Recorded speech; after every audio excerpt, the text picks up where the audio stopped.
Good evening, gamers, and welcome to another episode of Games with Dave. Tonight, I am joined by Andrew Frinkle from MediaStream Press.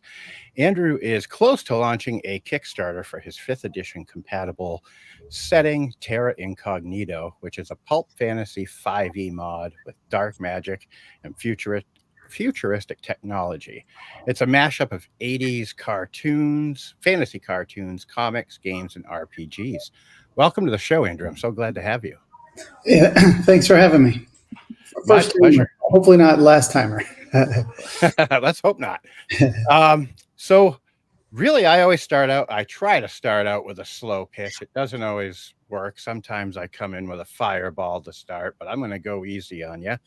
How did you get into role-playing games, and what really spawned your love for them? I started probably back in the 90s. It was HeroQuest, actually, that got me into it a little bit. Nice. I ended up finding it a lot of fun, and we played a lot, but ended up being a little bit limited. So we started making a lot of homebrew rules for it, which led pretty naturally to my neighbor's basement, who played Dungeons and Dragons 2 weeks ago. So yeah, I just had to play once, and I was hooked. We went over there as often as possible, and then back and forth, and ended up being a pretty big gaming group, about 16 of us, and we would. Wow. It just depended. I never had to DM for more than 12 at a time, but and they would never stay together. It was always split the party. 4 here, 3 there, 2 there. This guy's got to go solo, and we hated him. But no, that really got me started, and so we had a pretty big group. So when I ended up moving to Florida, away from Michigan, I didn't have a group, so I started doing like MIRC, like the Internet Relay Chat, kind of that we would do dice bots and all that stuff. That was kind of like the forerunner of that Roll20 and all the VTT, right? Except all text based. It was almost like playing a MUD, but not. But that got me into it, and I ended up taking a break for a while when I moved around and got a career in kids. But 40th birthday came around, and my wife asked me what I wanted to do, and I said play Dungeons and Dragons. So I wrote a whole campaign and kickstarted it and played it. Wow, now that is so cool. It's been about. You said this was your 7th? Let's see, 7th Kickstarter probably. I did a card game. I did a comic book with Derek Stevens, and then role playing wise, I did Song of the Nemeth. I did. Let's see, Mansion in the Multiverse. Did Shadows over Karen Brieg and the Demon Age, and this is the 7th one. Yep. Nice. So you said you've always homebrewed worlds. Yeah. Was this a homebrew that you started? Did this start out as a homebrew, or is this completely original for this Kickstarter? Well, I had another idea at first. I was kind of inspired by like Sumerian legends, and I did like a beta version of that I played a little bit, and I had some artists come up with some deities and stuff, but I just couldn't get that one off the ground. So this one was kind of a mashup of some of those ideas, as well as I'd been reading a lot of comics and old books and stuff. Conan, Mike Grell's Warlord, the comic back from the 80s and 90s, and a lot of stuff. And I really wanted to put something together in a new theme that I hadn't touched on before, which would be, in this case, the Hollow Earth. Every time I do one, it's something new, whether it's like the Demon Age was modern day demon hunting and in our actual world. Shadows over Karen Brieg was like a gothic Sherlock Holmes meets Supernatural, the TV show kind of thing, hunting monsters and stuff. We did a fantasy sci-fi game show in the multiverse. So I'm always doing something new. So this was my take on like the Hollow Earth, Edgar Rice Burroughs, that kind of feel. Very cool. I love what I've seen going through what you sent me. It is just amazing. So I can't wait to really dig in. But first, could you kind of give me I guess you'd say your elevator pitch for the setting of Terra Incognito, and tell folks exactly what Terra Incognito is. All right. I think that makes sense. Yeah, sure. So we wanted to start from, and to give you the pitch, I have to kind of explain the whole character and race system. And we wanted it modular. We wanted we wanted you to be able to create characters rather, that were different. So we didn't want cookie cutter stuff. We wanted it to be modularly built, and it fits into the setting because there's a lot of different races and they all play differently. And even within the classes, there's a lot of options and choices that you get. So it's instead of cookie cutter, it's more like build a bear, I guess. So you like to build your own. Very modular, kind of trade out pieces here and there. So when I get my 10th level, like barbarian type guy, it's gonna be very different than yours. So take that and drop that into a setting where you've got your dinosaurs and your creatures, you've got your technology and magic all smashed together, and that you've got Terra Incognita. I mean, dinosaurs, magic, flying sky sleds, and laser swords. I mean, you can do it all. Nice.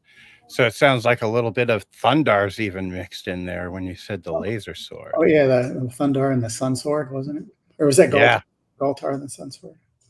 No, I think it was the Sun Sword that Thundar had. Now you're making me second guess it. Oh man. There was Galtar too. Galtar had a. Was it Galtar's the Sun? One second. I gotta Google it now. Galtar and the Golden Lance. Okay, he had a Golden Lance, and Thundar had the Sun Sword. Yeah, absolutely. That was actually one of the major inspirations. So that's nice. Why like giant bear-headed warriors and stuff, and a bunch of different creatures.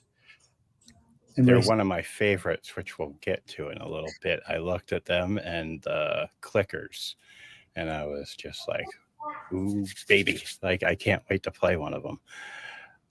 But really, the first thing that popped out to me, partly because it's right near the beginning, but partly because it's different, was you made some changes to some of the base 5e rules to make them a little bit different. Can you explain the changes that you made and what prompted you to do so? We definitely had some ideas that I put in there.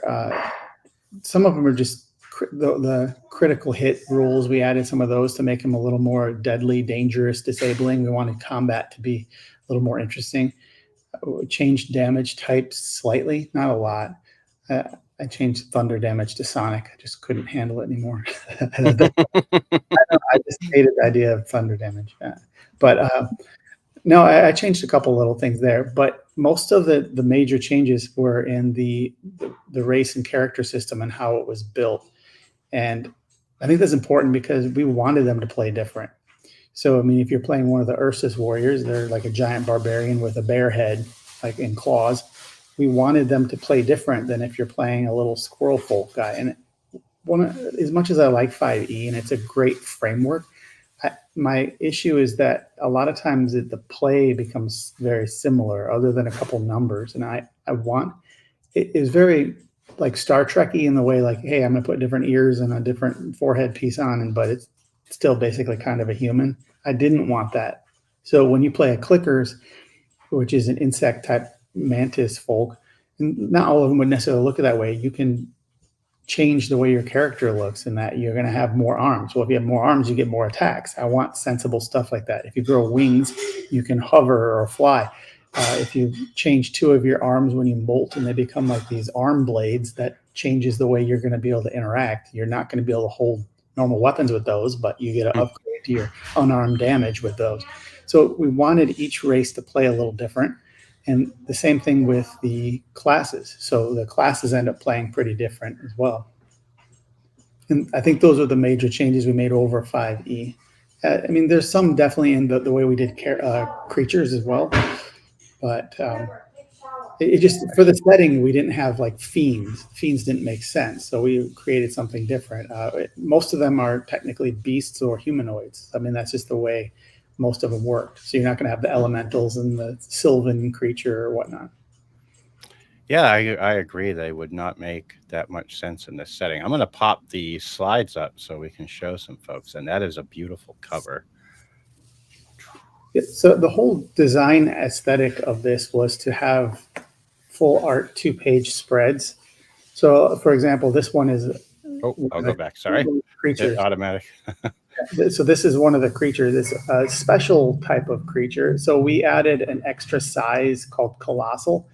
And these ones are so ridiculously large that they play like an 80s video game. If you ever played Sega and you've got to like beat the monster and you've got to like take out his head first and then attack these two arms, say like Streets of Rage or something like that, you got to attack the different things. Or so when you're fighting one of these creatures, you're going to have to disable certain body parts to disable certain attacks. So if he's killing you with his special wing attack, you disable the wings. If they've got something they're doing with their head, so as like say a psychic attack or something, you go after the head first. So you have to attack them with strategy, and they're so ridiculously large that like when they play on like a game mat, if you're going to play that way, they take up a ridiculous amount of real estate to the point where they'd be almost an entire map by themselves, maybe like a 50 by 50 square, or certain situations you might have like a chunk of it, and then separated from that you might have another piece that's the tail that's acting almost like an independent monster. So this is one of the major things. I have a friend that's helping me on these from Brazil. He's one of my stat block guys. Hey, Rocky, if he's listening or if he sees this later. Yeah, so he's working on these. This is kind of, we kicked this idea around, and this is sort of our evil baby that we put together. I mean, for me, my first thought was seeing this was Mothra. And now that you've said it, I almost feel like this thing would smoke Mothra in terms of its size compared to size. Yeah, they're definitely large. And when you play them on, there's a couple others we'll get to eventually, but when you play them on like tabletop or something, just seeing that giant body pop up. So yeah, we just pulled the inspiration from everywhere. Mothra was definitely, in the back of my mind on this one, but even probably never had to fight Mothra on 5e before. So no, compatible system. And you notice also there's crafting supplies there. So every time you kill a creature, it's going to drop something. It's dropping loot of some sort. But so loot's kind of a huge deal in 5e, right? You go kill the goblins and you get whatever. And even back to like 1e and 2e, like they had treasure tables and all these drops, kind of video games function that way. But we really want to push crafting in this game. So a lot of times and it's a beast, so it's not going to like fly around with magic wands and stuff. It doesn't make sense. So they drop materials. So like moth scales or other pieces, some pollen glands and things like that you can use to craft things that work like magic, because there really aren't magic items per se in this for the most part, but you can mimic magic by using natural items. So if you steal his sonic pollen glands and attach those to your club, when you hit somebody with that club, it might add sonic damage. So you have to be a crafter. And so you're specifically hunting creatures based on what they can give you. So we really threw in a lot of Monster Hunter type ideals in this. Nice. But I mean, hopefully with some story as well, but as you're encountering them. And where you encounter them matters too, because we've broken everything down, whether it's the plants or the animals, the creatures or the flora and fauna. We've broken it down by 9 different kind of biomes or regions.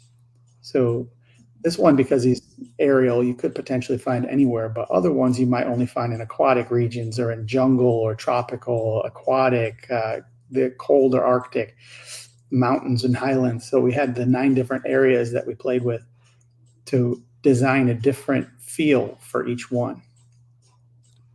Yeah, I was blown away by how you did that. Looking through the book, I'm just like, holy smokes, this guy went so deep on the lore of this world with like you were saying, the plants. And let me go here. We're kind of bouncing everywhere, which works for me. It fits my brain perfectly. You just talked about crafting a bit, and it looks like there are some other things that you can use for crafting as well, such as the builder artifacts. Yeah, so going back into the lore of the world, I can just do the brief 2-minute spiel on the background lore. So this is I'll go to the builders page real quick. Yeah, so this is... sorry to blast through all these, but I thought I had a builder page up there. Oh, no. I apologize. You can just go to the artisans one because that kind of ties in. Because artisans are a class that actually deals a lot with the builders. So the way this works, this is Hollow Earth, and it's like a pocket of existence under our world, our actual Earth. It's not like some other planet or anything. And long time ago, before humans existed, the builders existed, and they kind of perfected themselves, and they kept reaching for the higher plane of existence. And eventually they thought they could only get there by swearing off their negative side, their negative emotions and stuff. And as we know, that never works well. So they separated themselves, and the negative side actually kind of manifested and started fighting them. So they were in a losing war, and they managed to seal them away. But before they did that, they created 9 races that they hope that someday their children's races, that basically their children, right? They hope that because they'd created them to fit in each of these different environments, they filled this different gap in the world, and they would grow up and eventually be able to save the whole world from what they left behind, like their evil side, because they knew the seal wouldn't last forever. It never does, right? No. But so now the builders are gone, but they have left behind a lot of ruins, in which include all these artifacts that have been left behind that can be assembled in different recipes, I guess we can call them, or blueprints, and you can create a whole bunch of different things. So if you want that jetpack, you want that laser sword, you want that flying sky sled like He-Man, cruising around his princess. I mean, you got to have it. So you can build those, and artisans are a class that you could tack on to any race, and you could use that, and they have a lot of advantages for crafting or creating devices that improve and offer buffs or defenses, and just a lot of utility items as well from the builders. And as you can imagine, that whole builders and the dark side, with the abyssal terrors, as we were calling them, they are pulling heavily into the campaign, and the campaign is them coming back, and you guys get to try to slow them down or stop them. But as you can see with the colossal creatures, you have things maybe the size of an aircraft carrier, and they're kind of hard to stop. So working toward that is the story I'm having fun writing. But where does the humans come in then? Because there were these 9 races, and they're all beast races, basically. Well, the humans, as history progressed, you eventually had things like maybe like a hole in the earth, and the Mayans tunneled, or the Aztecs or the Incans, they tunneled down into a cave, and then they fell into this world, and they just started growing there. They started a civilization or settlement there. And later on, maybe some Sumerians or lost races. You could explain away anything. The Bermuda Triangle, all of those disappearances, and they're in this world. So you have the humans there, which mixed in. They're a wild card, and then you have thousands of years pass, and now even into our future. So you have the Moderni, which are a futuristic race that survived after sort of like a Holocaust or a nuclear event, and they live in like little bubble dome cities, and they've come down, they've tunneled down, and they're here too. And you also have plants that finally grew sentient. So you have the 9 races plus 2 versions of humans plus the sentient plants. So those 3 wild cards hopefully tip the scale. And any of those could be trained to be an artisan, and you could go hunting, adventuring, and hopefully find some of these builder ruins. I think those will kind of replace the typical dungeon crawl. Instead, you'll be dragging through these technological ruins where you could find different things.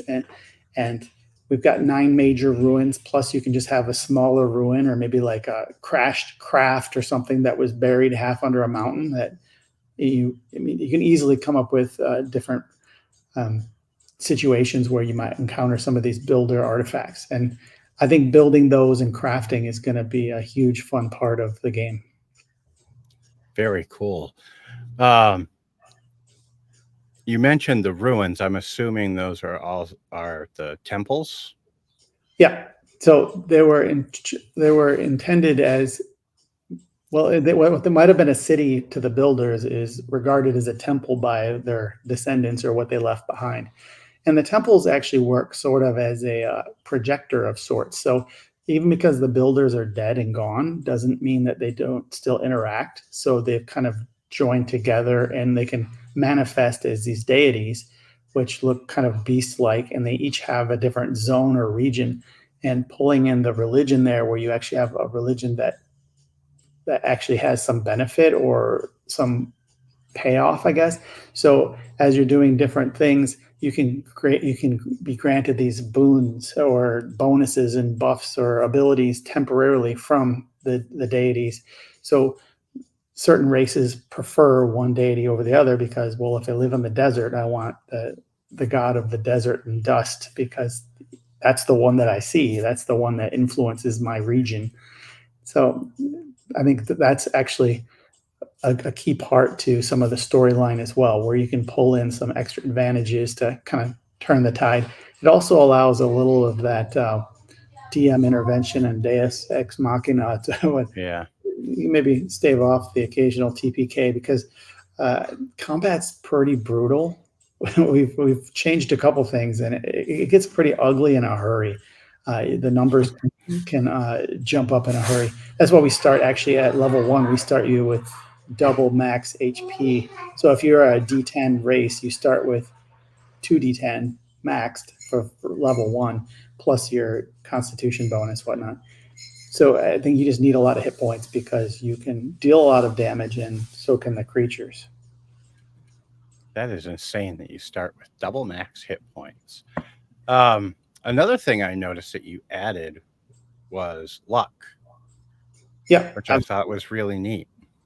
So that, the 7th stat, we have a couple options in there, but for the actual rolling of base stats, we have the standard array plus, so which is kind of like the standard array of 5e, except everything is 1 point lower for the most part, and then you have 6 flex points you can move. I'd have to pull it up off the top of my head, but it's something like 15, 14, 13, 12, and 8 or 10, 8 or something like that, somewhere thereabouts. And then you get 6 flex points that you can spend wherever within racial maximums to kind of even out. Or you can just straight up roll. There's an option for that, and you can move those around. But then luck is totally independent. It's actually 100% luck. I believe 3d10, and you just roll it, and that's your stat. And those are points that you can spend on any roll at any time, and they replenish once a day as you're adventuring. So let's say you have 21. It was a good roll. You average 7 on your rolls, right? So you have 21 points you can spend. Well, I can only spend my proficiency amount toward any roll. So if I really need this attack to hit, and my proficiency is like 2, so I can spend 2 on my to hit.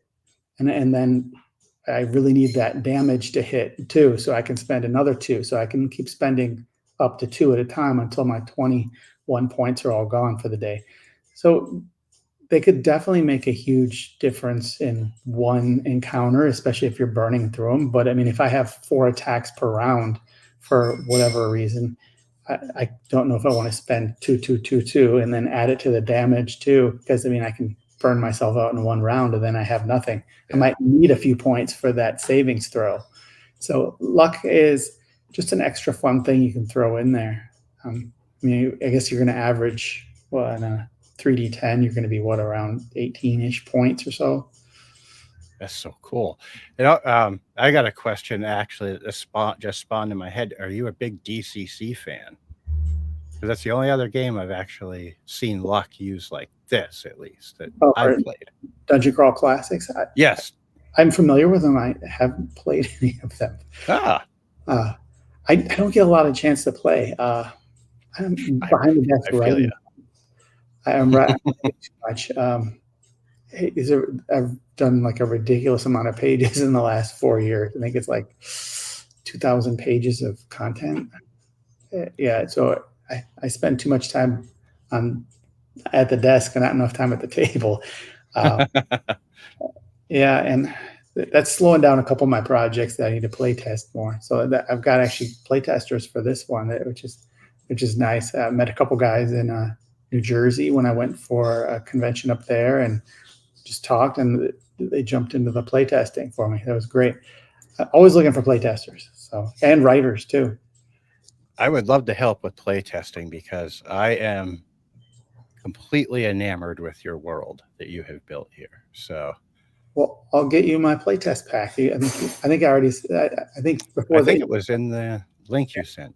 Yeah, cool. Yeah. And I I'm wrote gonna a pull up the sample map. mission too. I kind of plan on running that sample mission at least once. I'll have to go through it again because there's a couple things I've updated. I'm updating stuff every single day. I Whether it's actually noticed with the Colossal Monsters, you had made an update since I had downloaded yeah, the book. yesterday. Yeah. Yeah, I did that, and I tweaked the character sheet too. A lot of the characters, whether it's the race or the class, offer different types of damage adjustments for especially resistances. So I ended up doing like a section on the character sheet so you can keep track of all the 13 types of damage or whatever, because you want to know, hey, I've got 3 resistances and I'm vulnerable to this one. It's just easier, I think. I think it helps. Yeah. Yeah, I'm loving everything. I wish I had been able to add more of the slides to it. Let me see here. We have answered a lot of the questions I had just through going back and forth about stuff, which is absolutely fine. We talked about crafting. One thing I absolutely love, and I'm going to bring that up right now, is the map. Okay. That is a big world. Yeah, for sure. And it's all kind of like a pocket inside the earth. So imagine a layer in the mantle or very deep in the crust, probably deep in the crust, I suppose. Um, it's a large world, but it's a little limiting in some respects because I mean you can only go so far north or south. There's there's a little bit more that south hasn't been totally explored. We do have some, so you can see like the walls of the world around the outside of it. So I mean, there's literally like kind of like a hollow pocket in the world. That's what this is.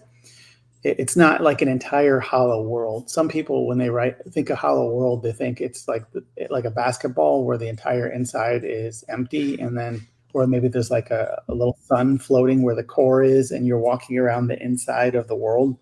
But physics doesn't work that way, so you Yeah, can't. that'd be problematic, I think. Yeah, it doesn't work that way. It'd be nice. You think, oh, like it's spinning, so you'll just be able to walk on the inside of the basketball, right? But you can't. Yeah, it's weird. So this is kind of a pocket. So we have plans, or we've talked about it a little bit about what if you found like another cavern where there's other races or whatnot. I also have plans for what if, for whatever reason, they went back to the outer world and they saw the devastation that was there and what was up there, like mutants and people living in bubble cities and stuff. It'd be fun, But part of that depends on the success of this world. And I would love to have to write, like, force me, guys, get out there, force me to write a second campaign. Do it. Pay for it. No, yeah, but so this world, I think one of the things that makes this world a little more interesting is that a lot of these we have basically settlements, right? And you see the different colored little tents, hopefully, if you can see. So each of those is sort of a major settlement of one of the different races. Because the races, because they were designed for like this specific niche and they fit in this one area best, that's kind of where they live. So the forest people are going to live in the forest. You're not going to really find them floating out in the ocean or whatnot. Right. So because of that, I think it's limited their ability to create kingdoms. So they're not cohesive. So that was maybe one of the problems with the builder's plan. Instead of trying to create 9 different races that were best at one thing, they weren't able to work well together. So that's where the humans come in. They act like sort of like a social glue. They're the traders and like the builders that are tying everything together. So, but that doesn't mean that there isn't.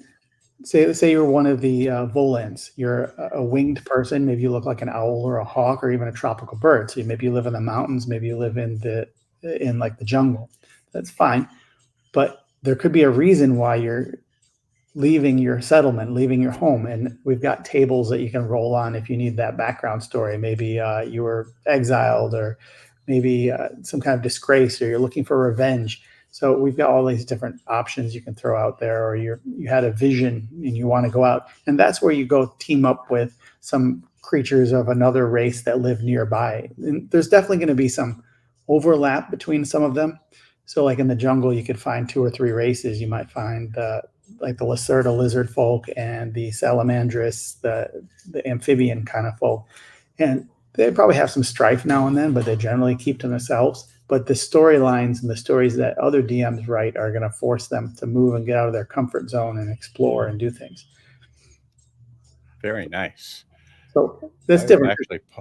I mean, like a lot of people don't have a lot of, like you don't really usually see a world without kingdoms and large areas. So it's more settlement based, a city state. Yeah, it's really cool the way you've done this. And there's no, like the biggest things are the temples. There aren't any huge grand palaces and Yeah, and even the stuff temple like that. ruins basically, and there's going to be some areas where, whether it's radiation or otherwise, that's where you're going to have some of the nastier creatures. And we also threw in some other things too. So this world, because it's in a pocket, it needs constant renewal and new energy coming in.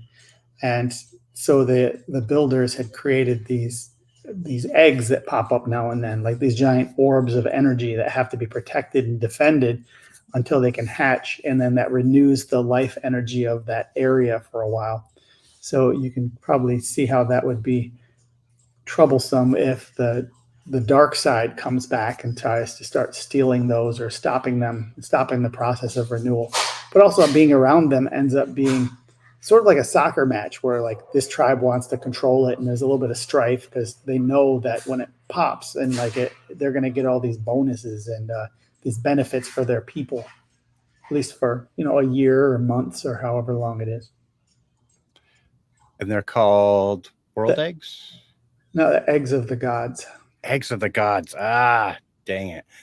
I read so much of this the last 2 nights. Some of it completely stuck, and some of it got a little jumbled in there, as you can tell. No, I'm impressed that you read as much as you did. I'm going to pull up. Let me see. I think it's the Salamandrus. These pictures are so little on my screen trying to look at them. Wow, I got it right. They look so cool. And a question I just had where you were talking about them and the Lacerda, the lizard folk. Lacerda, yes. Is I saw there in the book that there's mixed breeds. Sure. Of some of the races. Can you talk a little bit about that and how that affects the character building and play? So that was something that is just, I'm sitting there one day, I was like, man, there's half orcs, there's half elves, there's all this stuff. Somebody's going to want to play a mix. They're going to say, well, what if like my Ursus bareheaded dad had a kid with such and such? And I didn't want to rule it out entirely because there's a lot of fun play options. But generally, because there's so many different species, to me, it made more sense. And a lot of the stuff done in here is sort of done with a classification feel to it, like a science textbook a little bit. So the Salamandrus, they can interbreed with similar species. So amphibian, it might be hard to see, but they're similar to Lacerda, so they could crossbreed. And a lot of times the races that have overlapping territory would be the ones most likely to interbreed, right? I mean, Right. you're not going to see these guys wander all the way up to the Arctic to hang out with one of the otter folk and say, yeah, you're kind of cute looking there, Mr. Otter. So, I mean, they're totally different species. So a lot of the mammalian races can interbreed. So you could have the half bear folk, half like squirrel folk if you wanted to.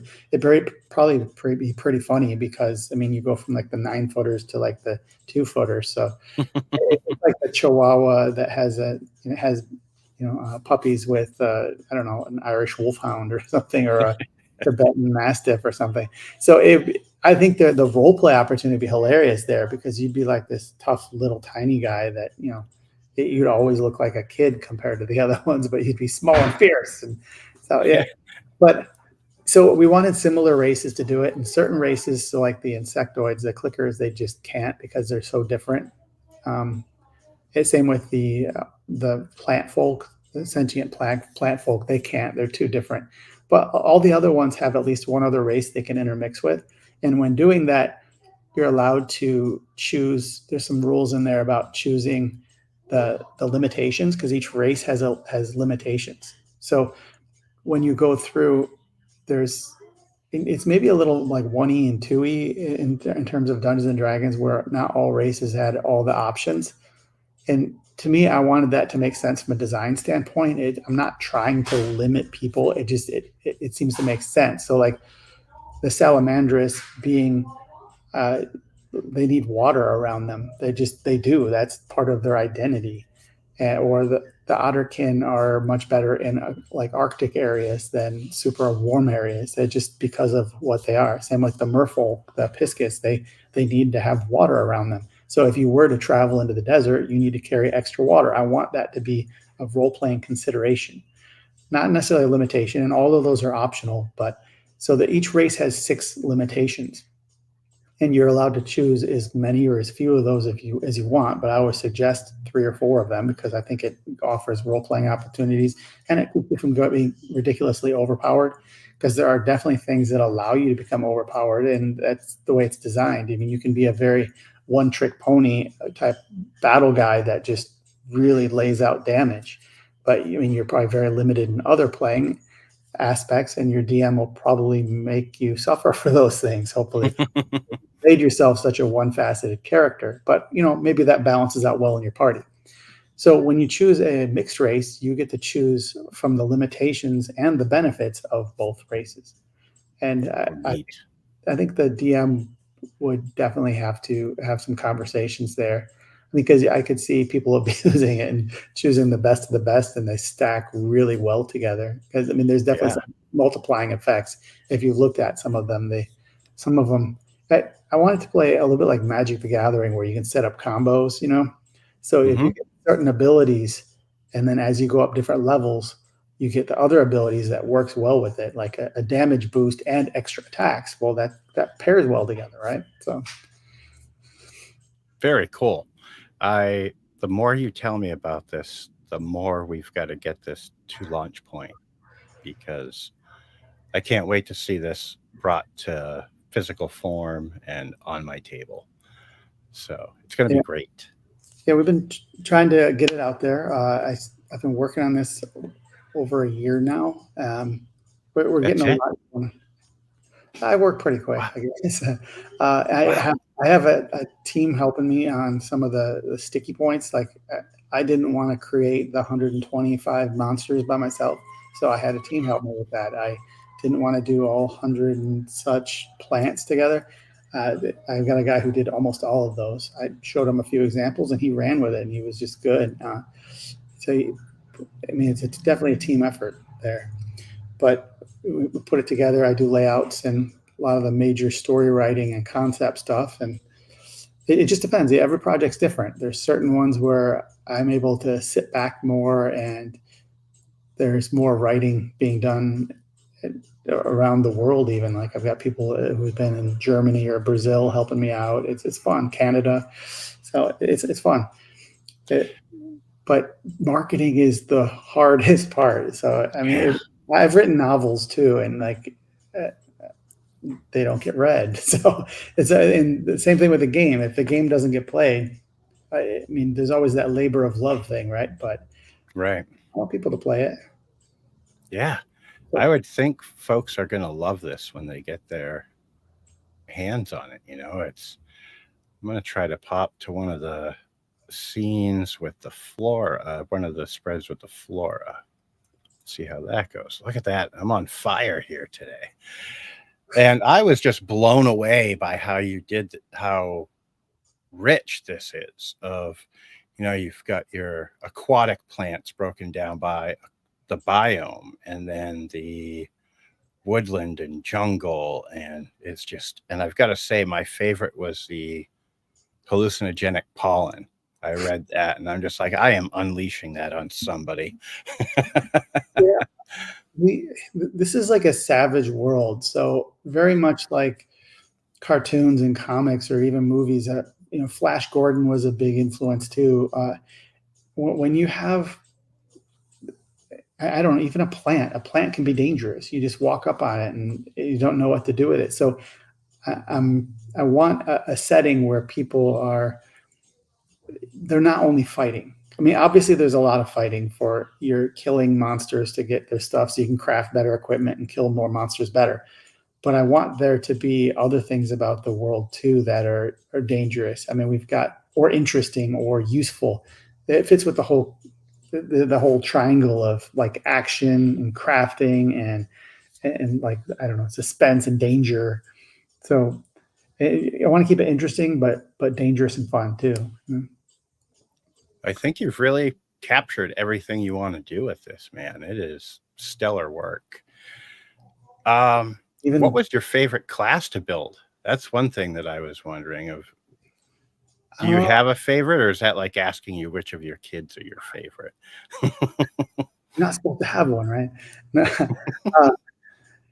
It depends on the day, I guess. I mean, a lot of them were designed to fill like different slots that people like to play, whether it's like the tank or the utility character, that rogue. So, and they were done that way, but in I think maybe new twists to them. Or I didn't want any one class that everybody wants to play because it's so overpowered. But I can definitely see how people might lean toward mystics, just because if you had a very martial race and then you paired it with mystics, which are our only magic real caster class, basically granted powers by the deities around them, and they're able to influence. And it works very different from 5e in that you end up getting like a kind of like a menu of spells. So let's say for level 2, because level 1 you only get racial traits, so you get a couple racial traits and you pump up your race and you survive for a session or two, and then you get to choose a class. So then you go up to you get your first class trait, and you might choose, say, fire spells. Well, you're going to get five or six fire, like a menu of fire spells, and you're going to use those. And there's sort of like a mana or recharge on all of them. And as you level up, you're allowed to upgrade just your general abilities too, so that you can have a faster recharge or use more effects before you have to recharge. But you're basically still going to be stuck with those fire spells, that menu of fire spells, until you move on to, say, actually spending another slot to get another one. So you could have fire and then water, or fire and light, or fire, and you can keep adding those. But the trade-off then is, do I upgrade my overall ability? Do I take other utility skills, or do I increase my menu of options? So I think we've tried to create it in such a way that there's always 2 or 3 things that you really want, and you never have enough slots. So you're like, man, I really want to buy this, but then I guess I'll have to wait 2 levels. I don't want it to run out where you're just like, well, let's take this one because whatever. So I hope we made enough fun options for both classes and races that you always have others that you could add to your character, whether it's to round them out because of the vision you see role-playing wise, or utility wise, or just combat wise, or whatnot. Nice. We've mentioned the deities twice, and they look flat out mean. I believe I counted 9 of them. Yep, 9 for the 9 zones. So nice. Yeah, they look mean. Yeah, that's one of those things where if I put a stat block on them, people are going to try to fight them, but they're more ephemeral. So you're praying to them, or there's like a situation where you're battling within their biome, and you need that epic moment, and like the deity kind of appears, or the one guy left standing sees them in the distance, and he grants an ability. And so each of them has like a menu of options, and the specifics aren't spelled out exactly because it's really a DM tool for the most part. So I mean, like the Arctic one might be able to give you the ability to resist cold, or the ability to travel faster over like icy and snowy distances or whatnot. It's something that would fit with that theme. So they have these different options that they can grant to the party or an individual. Especially, I see it a little bit. We don't really use inspiration in Terra Incognita. It seems like there's, between luck and the deities, there's enough that we don't need them. So I could definitely see using this to grant an ability. Like that one guy's really role playing his heart out. I want to throw something at him. he's he's that, I don't know, that he was born in the desert and he's dying in the cold, and the deity just appreciates his fervor and his heart, go at itness kind of stuff, and throws this benefit at him, and he's suddenly able to survive that area. I want to use that as a plot piece. Very cool. Well, Andrew, we actually, like I said, blew through all my questions just talking about, hey, what's up? I got to say hi to Grimwood. I'll pop that up. Hi, Grandma Game. Boom. How's it going? Yeah, we ripped through all my questions. So what I'd really like to let you do is, like, if there's anything that we didn't touch on that you'd really like to explore in our conversation, by all means, Sure. go ahead. We hit a lot of stuff pretty briefly, though. So even something, say, like the main creatures, as we said before, this isn't a setting where you're going to have all those same categories of creatures that you would have in normal 5e. So most of them are beasts or humanoids. So one of the things we tried to distinguish them with is like what they're made out of or whatnot. So whereas in another game or setting, whether it's a humanoid or like a fiend or an elemental or all of undead or all of those different categories could matter. In this, it might matter more if it's a mammal or a fish or what its skin covering is. So I was really thinking about the cavemen type feel, or the primitive tribal folk there. So when they're fighting, if you're always fighting, say, a cave bear, when you go to fight a saber-toothed tiger, there's some similarity there. But if you go try to fight a centipede, a giant centipede, there's not as much. So some of the races and classes have benefits or bonuses for fighting creatures that are of a similar type or with a similar like body protection. So I think that was kind of an interesting twist that you haven't seen. And I really like how, again, because there's not as much magic in the setting, we have to mimic magic with like a natural explanation. So we still have lightning, because something like a electric eel can generate electrical fields, right? Or Right. the bombardier beetles spray that superheated fluid at people, and like literally boiling temperature, right? Or there's all these different creatures. So we used nature as inspiration to create pseudo magical effects with our creatures. I think it made it fun and interesting. Grimwood Games, if you haven't yet, you should jump over to the Kickstarter, follow along with this Kickstarter, and be ready to back it when it launches, because this is going to be awesome. Well, Andrew, I'm going to let you get back to your kids and hang out and keep working on this amazing project. And Grimwood, thanks for tuning in tonight. And if you enjoyed our interview, then give us a like and subscribe.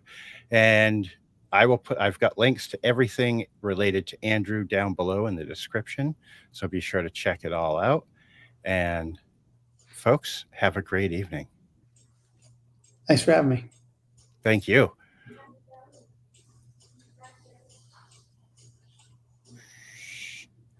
And